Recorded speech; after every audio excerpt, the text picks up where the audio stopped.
обичам да хапвам чорба, а след обеда пресни черва, човешката глава. О, това ми е любимо, да знаете как вари с вино. Всичко това се готви в клиника, там като влезеш изпадаш в паника. Те ти горят лицето и ти махат сърцето, мадафака, че се сготви и парчето.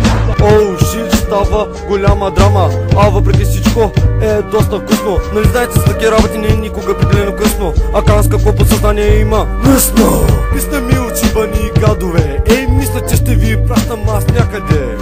Клика, клика, клика, клика.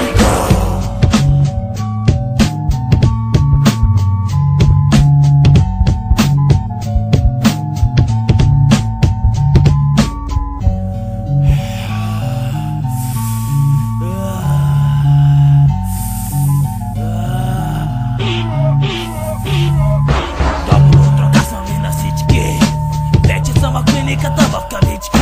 Всеки, който ме срещне, ме поздравява. Обаче доктор Ваниш не ви е баба. Пак пред кабинета виждам нови глави.